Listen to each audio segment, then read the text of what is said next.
नमस्कार, माधुरीज किचनमध्ये मी सायली तुमचं सगळ्यांचं अगदी मनापासून स्वागत करते।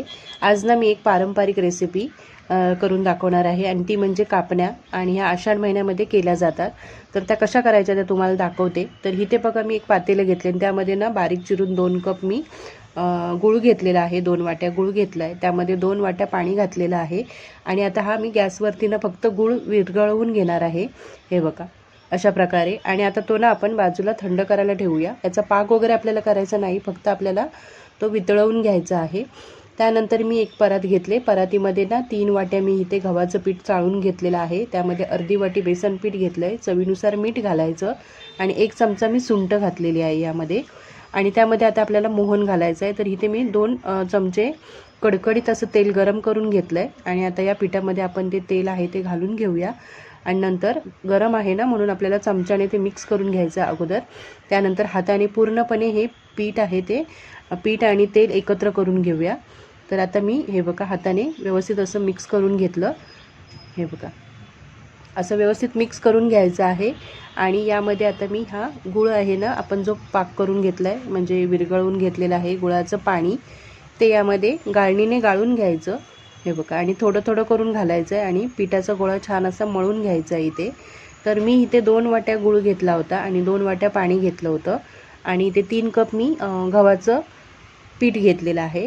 पण इथे मला ना प्रमाणामध्ये माझा थोडासा पाक 1 वाटीभर बाकी राहिला होता, त्याच्यामुळे मग मी परत 1 वाटी हे घेतलेलं आहे गव्हाचं पीठ घेतलं।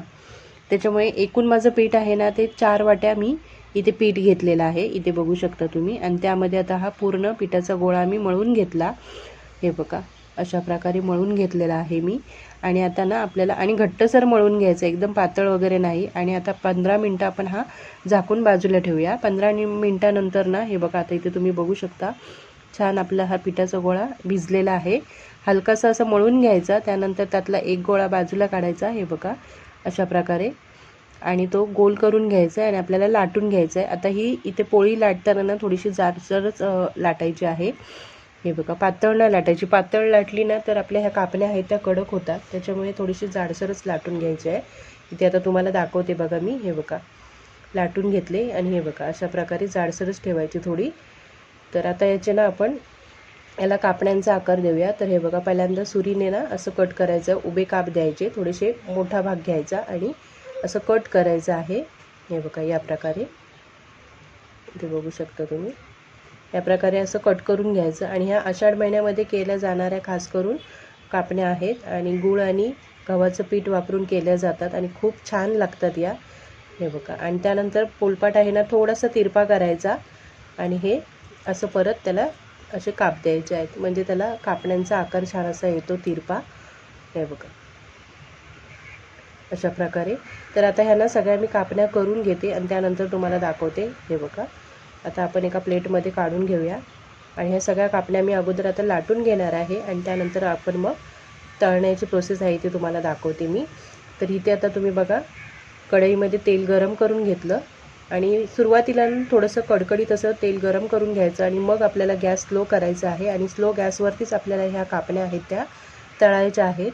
कारण का तुम्ही जर मोठा गॅस करून ह्या कापण्या तळायला गेलात ना तर त्या कसं आपण त्यामध्ये गूळ वापरलेला आहे ना तर लगेच त्या लाल होतात आणि आतून कच्च्या राहतात, त्याच्यामुळे आपल्याला स्लो गॅसवरतीच आपल्या ह्या कापण्या आहेत त्या तळून घ्यायच्यात।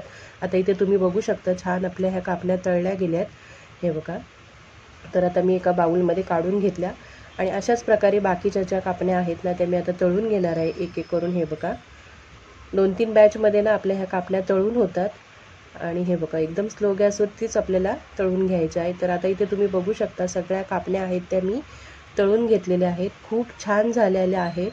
आणि तुम्ही ही रेसिपी नक्की ट्राय करा आणि कशी वाटली ती मला कमेंट करून सांगा। आणि तुम्हाला जर माझे व्हिडिओ आवडत असतील तर लाईक करा, शेअर करा। भेटूया अशाच एका नवीन रेसिपीमध्ये, तोपर्यंत सगळ्यांना बाय बाय, धन्यवाद।